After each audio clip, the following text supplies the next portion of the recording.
అనగలరా? Sir మరో ముఖ్యమైన విషయం ఏంటంటే మాకు ఎవరి మధ్యవర్తిత్వం అవసరం లేదు, ఒక పవర్ఫుల్ కామెంట్. అండ్ రెండవది దీనిపై అంటే ముఖ్యంగా ఇండియా పాకిస్తాన్ ఇష్యూస్ పై ఖచ్చితంగా మా దేశంలో రాజకీయ ఏకాభిప్రాయం ఉంది, మరో పవర్ఫుల్ డైలాగ్.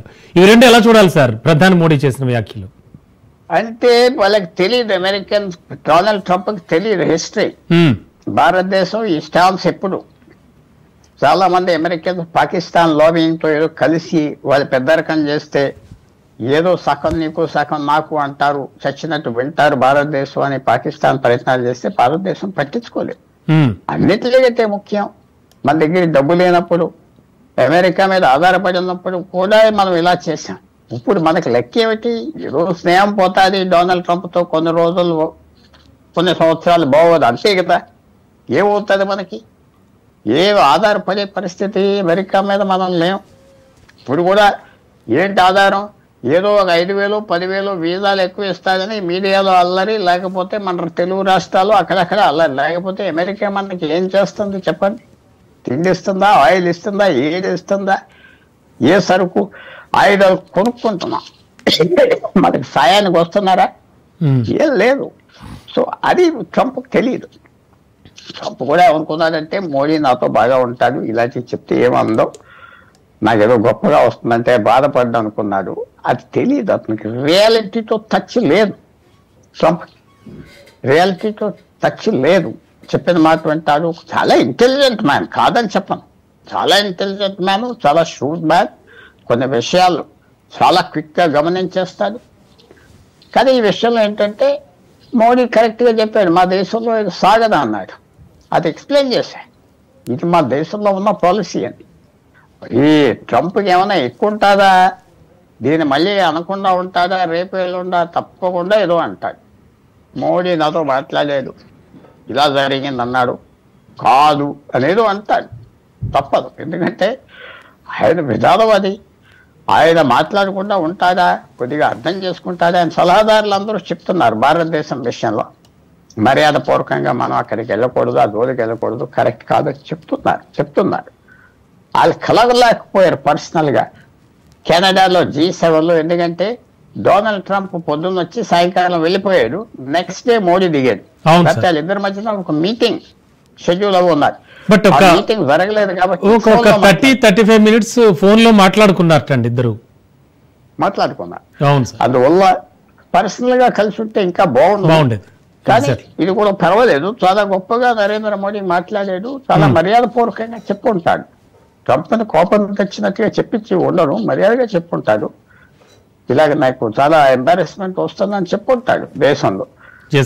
పేరెత్తకుండా ఉన్నాం ఇన్ని రోజులు. డొనాల్డ్ ట్రంప్ పేరెత్తలేదు, పేరెత్తాలి అని అపోజిషన్ అన్నా ఎత్తలేదు. పేరెత్తితే మళ్ళీ ఏదో అంటారు కదా, కాంట్రవర్సీ వెళ్తారు కదా ముందలకి. అందువల్ల ఇది బాగా హ్యాండిల్ చేశారు నరేంద్ర మోడీ గారు. తప్పకుండా డొనాల్డ్ ట్రంప్ దీంతో ఆగిపోతాడని మాత్రం అనుకోవాలి. ఎస్ సార్, కేవలం ప్రధాని మోడీ ఒక్కరే ఈ విషయాన్ని చెప్పడం కాదు, కానీ ఈ విషయాన్ని పూర్తిగా అగ్రరాజ్య అధ్యక్షుడికి మేము స్పష్టంగా చేశాం. కార్యదర్శి విక్రమ్ మిశ్రీ కూడా చెప్పారు సార్. అంటే ఇంతమంది చెప్పాల్సి వస్తోంది. అసలు ఎందుకు అంత సెన్సేషన్ చేద్దాం అనుకున్నాడు ట్రంప్? దాని వెనక ఏం ఆలోచించాలి? సరే, ఆయన పాకిస్తాన్ భారతదేశం ఎన్నో సంవత్సరాలు బట్టి దెబ్బలాడుతున్నారు. నేనేదో పీస్ తీసుకొచ్చాను, నాకేదో నోబెల్ ప్రైజ్ ఇస్తారు, క్రెడిట్ వస్తుంది, నాకు ఇస్తారు. అలాగే యుక్రెయిన్ రష్యా మధ్య పీస్ తీసుకొస్తున్నా, ఇజ్రాయెల్కి వాళ్ళకి పీస్ తీసుకొస్తా, ఆయనకు నోబెల్ ప్రైజ్ కావాలి. ఎప్పుడు ఏమంటాడంటే బరాక్ ఒబామా 2009 జనవరిలో ప్రెసిడెంట్ అవ్వాడు యుఎస్ఏకి. ఆయన మార్చికి నోబెల్ ప్రైజ్ అలాగే ఇచ్చాడు. 20 రోజుల్లో ఏం చేశాడు వాడు అన్నారు. ఆయన ఏం చేయలేదు. ఊరుకునే బ్లాక్ మ్యాన్, నల్ల మనిషి ప్రెసిడెంట్ అవ్వాడని ఇచ్చారు. నార్వేలో ఆశ్చర్యపోయి అందరూ ఇచ్చారు. ఎప్పుడు ఎత్తుతారు ట్రంప్? ఏ పని చేశాడు ఒబామా? వాటికి ఇచ్చారు 60 రోజుల్లో. నాకెందుకు ఇవ్వరు? నేను ఎంత పని చేస్తున్నా, యుద్ధాలు ఆప్ చేస్తున్నా, ఆఫ్ఘనిస్తాన్ యుద్ధం ఆప్ చేశా, ఏదో ఇది చేశా అని ట్రంప్ అంటాడు. ఆయన విధానం అది.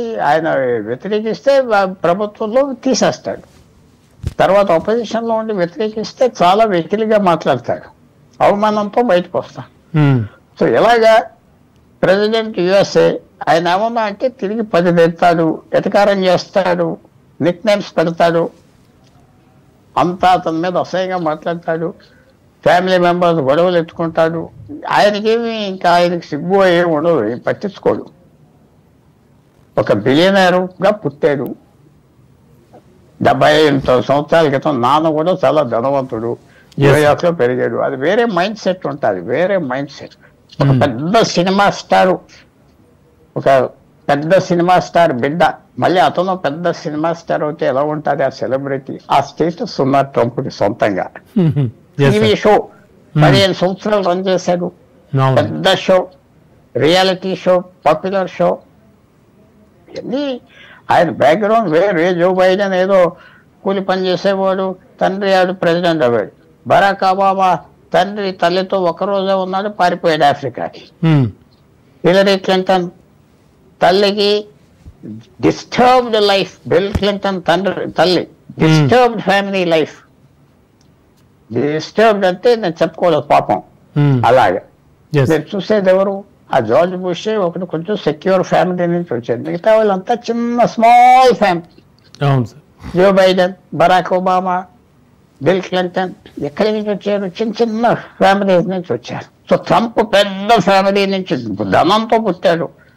సో ఆ అందం, ఆ కాన్ఫిడెన్స్, ఇష్టం వచ్చేది మాట్లాడి చలాబద్ అవుతుంది, కాదని ఎవరు చెప్పరు. పవర్ ఎలా హ్యాండిల్ చేయాలి, ఇన్ఫ్లుయెన్స్ ప్రభావం ఎలా సంపాదించాలి, మీడియాని ఎలా మేనేజ్ చేయాలి, ఎక్కువ ఇంపార్టెన్స్ ఇస్తాడు మీడియాకి. చేసేవాడు సార్. అందుకని ఆయన కేబినెట్ లో కూడా డిఫెన్స్ మినిస్టర్ మీడియా నుంచి వచ్చాడు, డిఫెన్స్ మినిస్టర్. అలాగే ఎంతో మంది మీడియా నుంచి వచ్చారు, పదవులు ఇచ్చేశాడు. మీడియాలో బాగా మాట్లాడతాడు, యాంకరు, బాగా స్పీకర్, అందరినీ కేబినెట్ మినిస్టర్స్ చేశారు, అంబాసిడర్స్ చేశారు. మీడియా అంటే ఆయనకు గౌరవం, మీడియాను ఎలా వాడుకోవాలో తెలుసు, ఆ స్టేట్మెంట్ ఎంత దూరం వెళ్తాదో తెలుసు, డామినేట్ చేస్తాడు. సో ట్రంప్ అన్న మాటలకి నరేంద్ర మోడీ గారు బాగానే చెప్పారు, కానీ ఊరుకుంటాడా ట్రంప్? ఏదో అంటాడని నేను భావిస్తాను. Yes sir.